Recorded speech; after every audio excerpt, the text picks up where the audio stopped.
Hello साथियों। हम लोग पढ़ रहे हैं भारतीय संविधान। भारतीय संविधान में हम लोग आज पढ़ेंगे भाग 14 में हमारे संघ लोक सेवा आयोग का प्रावधान किया गया है और अनुच्छेद 308 से लेकर 323 तक है। आज हम लोग डिटेल में पढ़ेंगे कि अ, संघ लोक सेवा आयोग के बारे में एकदम डिटेल में देखेंगे कि कौन से आर्टिकल में क्या क्या प्रावधान किया गया है। और सबसे पहले हम देखेंगे इसकी बेसिक जानकारी। तो संघ लोक सेवा आयोग भाग 14 में अनुच्छेद 308 से लेकर 323 तक है। संघ लोक सेवा आयोग की स्थापना भारत शासन अधिनियम 1919 के तहत हुआ था। स्थापना 1919 के अधिनियम के तहत हुआ था और लोक सेवा आयोग की स्थापना ली आयोग की सिफारिश पर 1926 में किया गया था। लोक सेवा आयोग के सदस्यों की कुल संख्या 10 होती है। संघ लोक सेवा आयोग में कुल 10 सदस्य होते हैं, जिसमें एक अध्यक्ष होते हैं और 3 अन्य सदस्य होते हैं। अध्यक्ष और अन्य सदस्यों की नियुक्ति राष्ट्रपति के द्वारा किया जाता है। तो फिर हम लोग आइए सीधे देखते हैं कि किस आर्टिकल में कौन सा प्रावधान किया गया है। तो सबसे पहले देखेंगे 308 अनुच्छेद 308 अनुच्छेद 308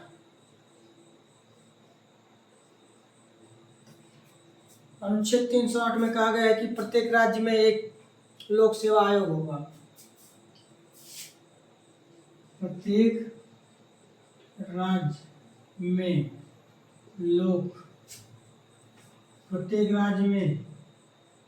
लोक सेवा आयोग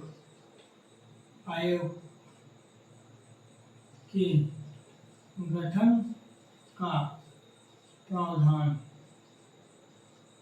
किया गया है। तो अनुच्छेद 308 के तहत कहा गया है कि प्रत्येक राज्य में एक लोक सेवा आयोग होगा। लोक सेवा आयोग के सदस्यों और अन्य सदस्यों की नियुक्ति राष्ट्रपति के द्वारा किया जाता है। उसके बाद फिर देखेंगे अनुच्छेद 309 में अनुच्छेद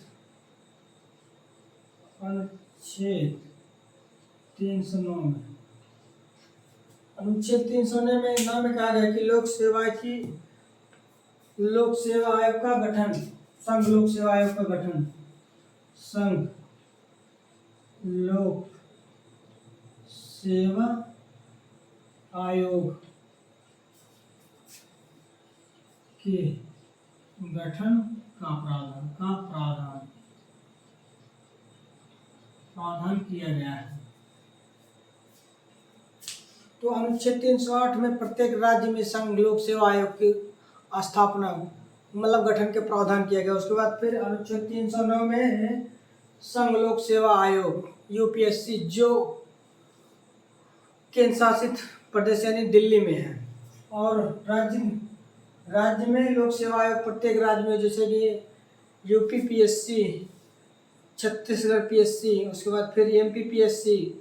तो अनुच्छेद 309 में कहा गया है कि संघ लोक सेवा आयोग के गठन का प्रावधान अनुच्छेद 309 में कहा गया है। अनुच्छेद 9 में कहा गया है और संघ लोक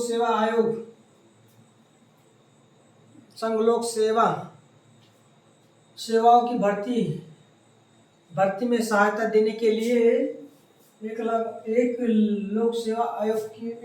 संघ लोक सेवा आयोग की स्थापना किया जाएगा। उसके बाद फिर देखेंगे अनुच्छेद 310 में अनुच्छेद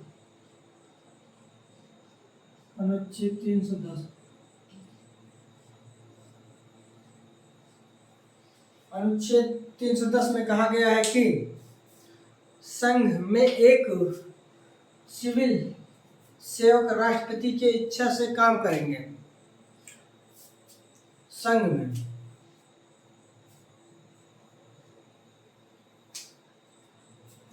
लोक सेवा आयोग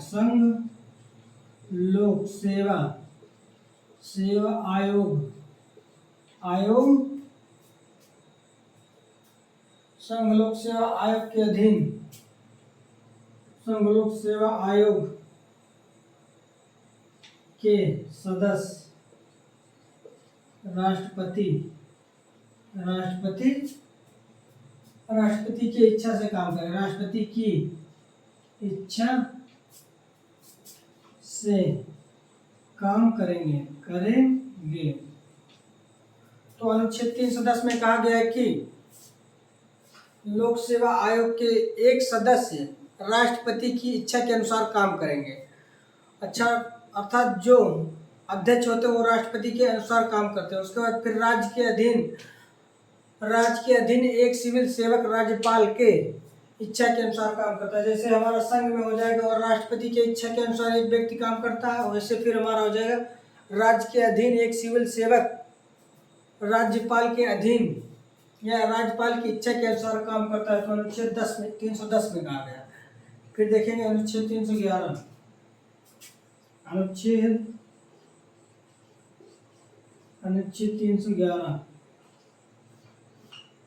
अनुच्छेद 311 में कहा गया है कि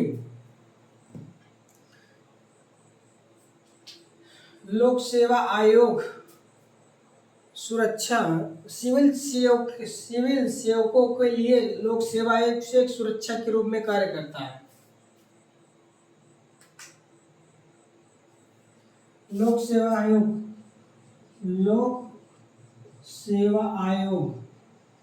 आयोग सिविल सेवकों के लिए लोक सेवा आयोग सिविल सेवकों के लिए एक सुरक्षा कवच के रूप में कार्य करता है। तो अनुच्छेद 311 में कहा गया है कि लोक सेवा आयोग सिविल सेवकों के लिए एक सुरक्षा कवच के रूप में कार्य करता है। अर्थात जो व्यक्ति लोक सेवा आयोग के अनुसार परीक्षा देके उसमें भर्ती होते हैं, उनके लिए यह एक सुरक्षा कवच के रूप में कार्य करता है। अर्थात इन्हें कभी राष्ट्रपति के द्वारा निकाला नहीं जा सकता। उसके बाद फिर देखेंगे अनुच्छेद 12।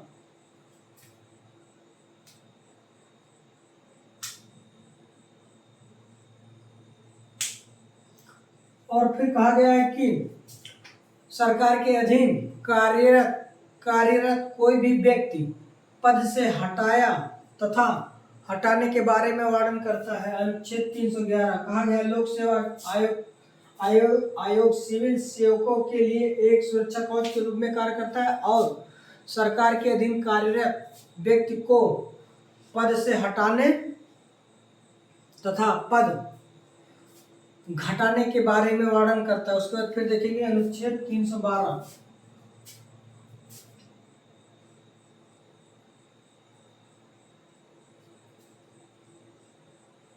अनुच्छेद 312 फिर देखेंगे हम लोग।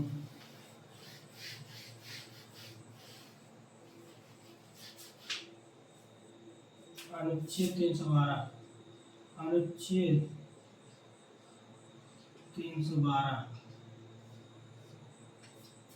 अनुच्छेद 312 में कहा गया है कि अखिल भारतीय सेवकों में भर्ती संघ लोक सेवा आयोग के द्वारा की जाती है।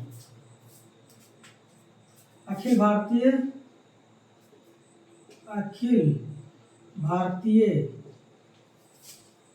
सेवकों को भर्ती संघ लोक सेवा आयोग के द्वारा किया जाता है। अनुच्छेद 312 में कहा गया है कि अखिल भारतीय सेवकों को भर्ती संघ लोक सेवा आयोग के द्वारा किया जाता है और संसद को संघ या राज्य के लिए एक या एक से अधिक अखिल भारतीय सेवाएं बनाने का अधिकार प्रदान करता है। अर्थात संसद एक या एक से अधिक, एक या एक से अधिक अखिल भारतीय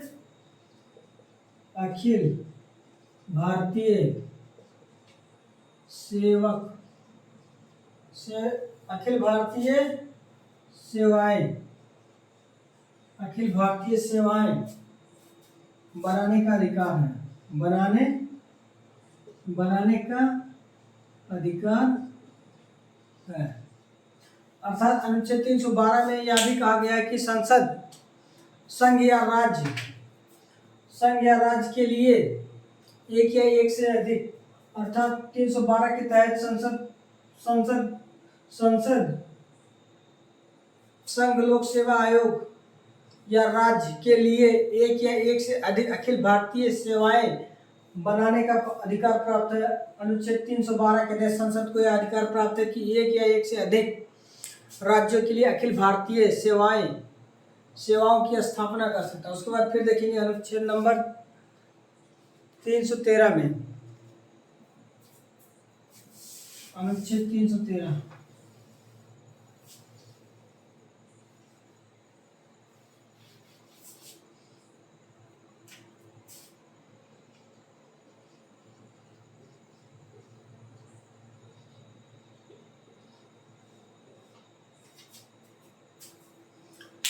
अनुच्छेद 313 के तहत यह प्रावधान किया गया है कि लोक सेवा आयोग के जितने भी सदस्य होंगे उनका कार्यकाल 6 वर्ष या 65 वर्ष निर्धारित किया गया है। वो भी जो राष्ट्रपति के द्वारा नियुक्त किए जाते हैं, केवल उनका एक कार्यकाल अनुच्छेद 13 के तहत निर्धारित किया गया कि उनका कार्यकाल 6 वर्ष या 65 वर्ष जो पहले हो उसका प्रावधान किया गया है। लोक सेवा आयोग के अध्यक्ष या उपाध्यक्ष का कार्यकाल 6 वर्ष या 65 वर्ष जो पहले हो। तो अनुच्छेद 313 के तहत यह कहा गया है कि लोक सेवा आयोग के अध्यक्ष उपाध्यक्ष का कार्यकाल 6 वर्ष या 65 वर्ष हो। उसके बाद फिर देखेंगे 314,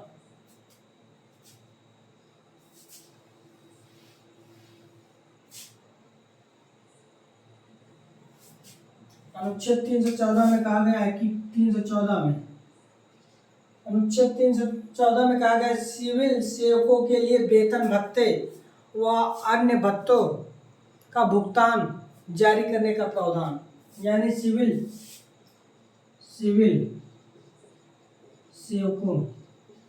सेवकों को वेतन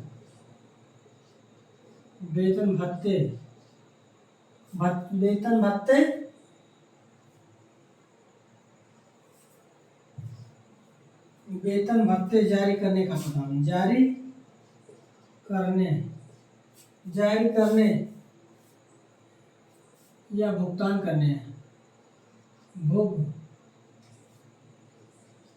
भुगतान करने का प्रावधान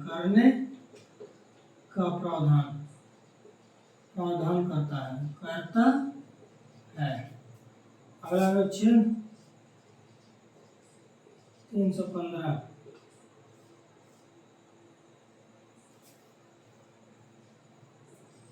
तो अनुच्छेद 314 के तहत यह प्रावधान किया गया है कि सिविल सेवकों के लिए वेतन भत्ते और अन्य सेवाओं के लिए भुगतान जारी करने का प्रावधान अनुच्छेद 314 में कहा गया। फिर अनुच्छेद 315 में कहा गया है कि संघ के लिए एक लोक सेवा आयोग और प्रत्येक राज्य के लिए एक लोक सेवा आयोग होगा। अनुच्छेद 315 में कहा गया संघ के लिए एक संघ लोक सेवा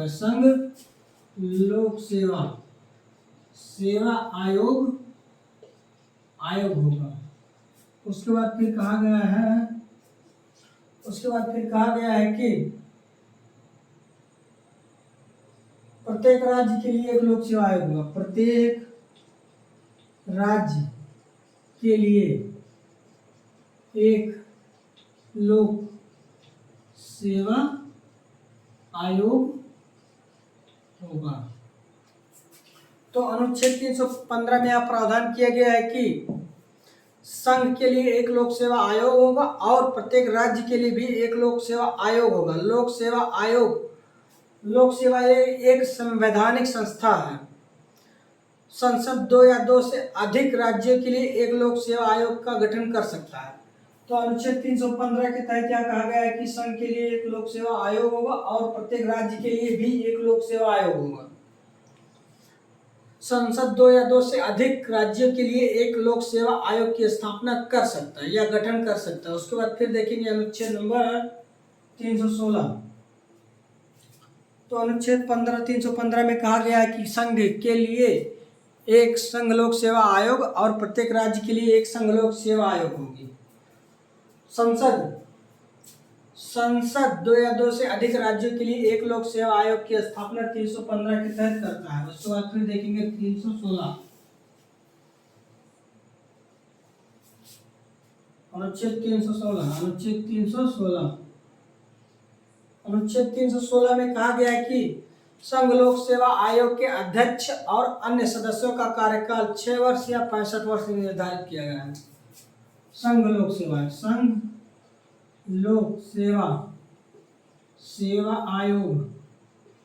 आयोग के सदस्यों का कार्यकाल 6 वर्ष या 65 वर्ष जो पहले हो। तो अनुच्छेद 313 में भी यही कहा गया है। उसके बाद फिर अनुच्छेद 313 में राज्य के लोक सेवा आयोग के सदस्यों और अन्य सदस्यों का कार्यकाल। उसके बाद अनुच्छेद 316 में कहा गया है कि संघ के लोक सेवा आयोग के अध्यक्ष और अन्य सदस्यों का कार्यकाल 6 वर्ष या 65 वर्ष जो पहले हो जाए। राष्ट्रपति कार्यवाहक अध्यक्ष की नियुक्ति अनुच्छेद 316 के तहत करता है। मान लो किसी कारणवश अध्यक्ष नहीं है तो राष्ट्रपति अनुच्छेद 316 के तहत संघ लोक सेवा आयोग में कार्यवाहक अध्यक्ष की नियुक्ति कर सकता है और अध्यक्ष अपना त्यागपत्र राष्ट्रपति को दे सकता है। अध्यक्ष को शपथ राष्ट्रपति के द्वारा या राष्ट्रपति के द्वारा नियुक्त किसी व्यक्ति के द्वारा शपथ दिलाया जाता है। तो अनुच्छेद 316 में कहा गया है कि संघ लोक सेवा आयोग के सदस्यों का कार्यकाल 6 वर्ष या 65 वर्ष निर्धारित किया गया। उसके बाद कहा गया है कि संघ लोक सेवा आयोग में राष्ट्रपति कार्यवाहक अध्यक्ष की नियुक्ति कर सकता है और अध्यक्ष संघ लोक सेवा आयोग के अध्यक्ष अपना त्यागपत्र राष्ट्रपति को देते हैं यानी देता है। उसके बाद फिर कहा गया है कि अध्यक्ष लोक सेवा आयोग के अध्यक्ष को शपथ राष्ट्रपति या राष्ट्रपति के द्वारा नियुक्त कोई दूसरा व्यक्ति शपथ दिलाता है और लोक सेवा आयोग के अध्यक्ष को हटाने के लिए जैसे कहा गया है कि सुप्रीम कोर्ट के जांच के आधार पर राष्ट्रपति उसे हटा सकता है।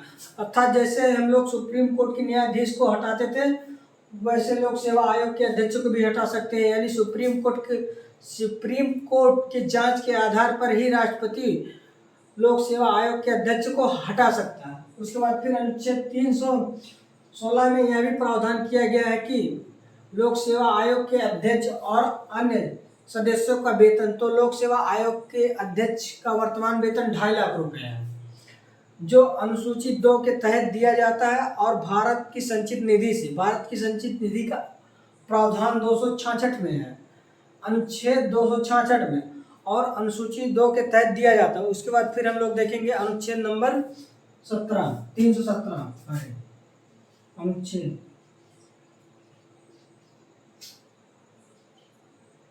317। तो अनुच्छेद 317 में कहा गया है कि लोक सेवा आयोग के किसी सदस्य को हटाया जाना या निलंबित किया जाना। लोक सेवा आयोग के सदस्यों सदस्यों को हटाया जाना, को हटाया जाना या हटाया जाना या निलंबित किया जाना, निलंबित किया जाना। तो अनुच्छेद 317 के तहत यह प्रावधान किया गया कि लोक सेवा आयोग के सदस्यों को हटाया जाना या निलंबित किया जाना राष्ट्रपति के द्वारा सुप्रीम कोर्ट की जांच के आधार पर या दुर्व्यवहार के आधार पर उनके पद से हटाया जाता है। यानी लोक सेवा आयोग के किसी भी सदस्य को यदि हटाना है तो अनुच्छेद 317 के तहत या लोक सेवा आयोग के सदस्यों को हटाया जाना या निलंबित किया जाना अनुच्छेद 317 में कहा गया।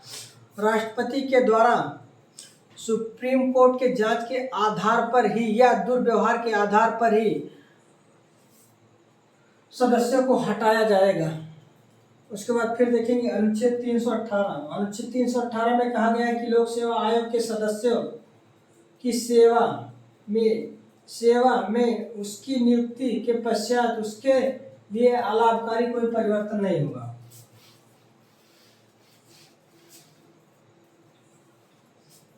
अनुच्छेद 318 में सदस्यों के अलाभकारी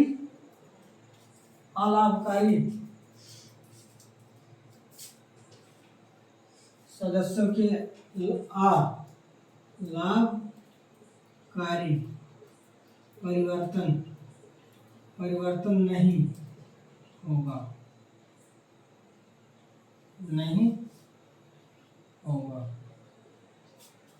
तो अनुच्छेद 318 के तहत यह प्रावधान किया गया है कि लोक सेवा आयोग के सदस्यों की सेवा और उनकी नियुक्ति के पश्चात उनके लिए कोई अलाभकारी परिवर्तन नहीं होगा। अर्थात जो व्यक्ति लोक सेवा आयोग में नियुक्त किया जाता है तो उसके बाद उसके अलाभकारी पद या नियुक्ति में कोई परिवर्तन नहीं किया जाएगा। उसके बाद फिर देखेंगे अनुच्छेद नंबर 319।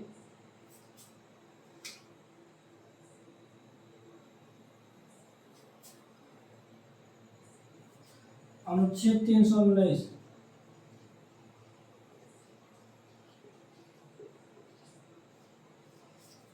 319 में कहा गया है कि लोक सेवा आयोग के सदस्यों द्वारा सदस्य न रहने पर पद धारण करने पर प्रतिषेध, सदस्य न रहने पर पद धारण करने पर प्रतिषेध किया गया है। तो अनुच्छेद 319 में यह कहा गया है कि लोक सेवा आयोग के सदस्यों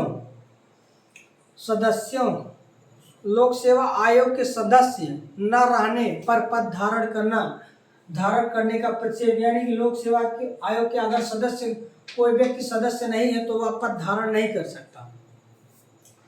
उसके बाद फिर देखेंगे अनुच्छेद 320 में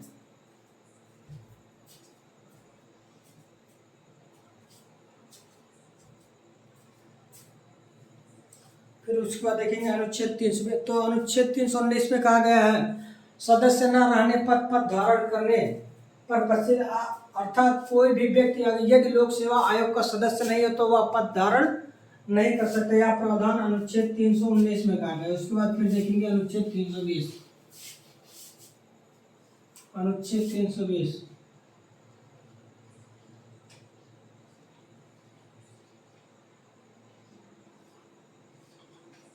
अनुच्छेद 320 में कहा गया है कि संघ लोक सेवा आयोग और राज्य की सेवाओं में नियुक्ति के लिए परीक्षाओं का संचालन, यानी परीक्षाओं का संचालन संघ लोक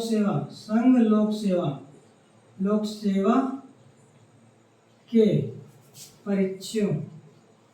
परीक्षाओं का संचालन किया जाना तो अनुच्छेद 320 के तहत यह प्रावधान किया गया है कि संघ के सेवाओं और राज्य की सेवाओं में नियुक्ति के लिए परीक्षाओं का संचालन, अर्थात कोई भी व्यक्ति यदि परीक्षा नहीं देता है तो उसे यानी परीक्षाओं का संचालन किया गया है।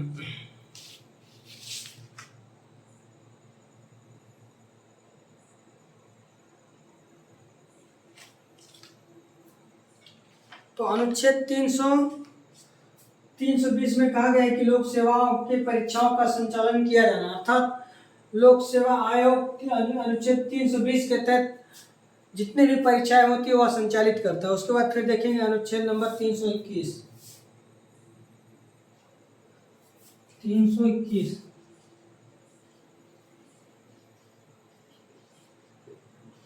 अनुच्छेद 321 में लोक सेवा आयोग के कार्यों का विस्तार करने की शक्ति है। लोक सेवा आयोग के कार्यों या शक्ति का विस्तार। अनुच्छेद 321 में यह प्रावधान किया गया है कि लोक सेवा आयोग के कार्यों का विस्तार करने की शक्ति, अर्थात संसद अनुच्छेद 321 के तहत संघ लोक सेवा आयोग के कार्यों का विस्तार कर सकती है, या विस्तार कर सकती है या विस्तार को कम कर सकती है। उसके बाद फिर देखेंगे अनुच्छेद नंबर 322। अनुच्छेद नंबर 322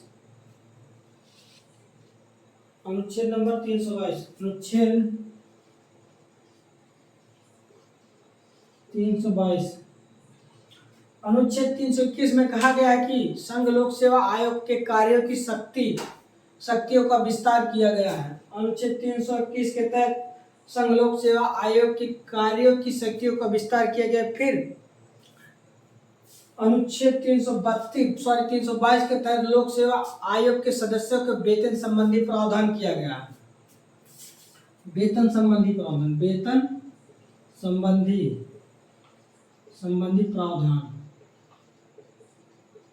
किया गया है। तो अनुच्छेद 322 के तहत लोक सेवा आयोग के सदस्यों के वेतन भत्ते संबंधी प्रावधान अनुच्छेद 322 में किया गया है, और अनुसूचित 2 के तहत भारत की संचित निधि से इनके वेतन और भत्ते दिए जाते हैं। तो अनुच्छेद 322 में संघ लोक सेवा आयोग के सदस्यों के वेतन और भत्ते का प्रावधान किया गया है। उसके बाद अनुसूचित 2 के तहत भारत की संचित निधि से इनके वेतन और भत्ते दिए जाते हैं। उसके बाद फिर देखेंगे अनुच्छेद 323।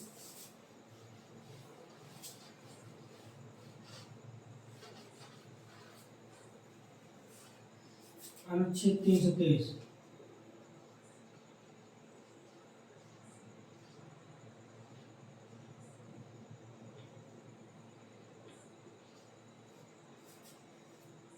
तो अनुच्छेद 323 के तहत कहा गया है कि संघ लोक सेवा आयोग अपनी रिपोर्ट राष्ट्रपति को देता है। संघ लोक सेवा आयोग अपनी रिपोर्ट राष्ट्रपति को देता है। अनुच्छेद 323 में कहा गया है कि संघ लोक सेवा आयोग अपनी रिपोर्ट राष्ट्रपति को देता और राज्य लोक सेवा आयोग अपनी रिपोर्ट राज्यपाल को देता है। तो अनुच्छेद 323 में यह प्रावधान किया गया है कि संघ लोक सेवा आयोग अपनी रिपोर्ट राष्ट्रपति को देता है और राज्य लोक सेवा आयोग अपनी रिपोर्ट राज्यपाल को देता है। तो आज हम लोगों ने पढ़ा भाग 14 में संघ लोक सेवा आयोग का प्रावधान किया गया है, जो ली आयोग की सिफारिश पर 1926 में किया गया था। आशा करता हूँ कि वीडियो पसंद आएगा। वीडियो पसंद आए तो लाइक, शेयर एंड सब्सक्राइब करना ना भूलें। धन्यवाद।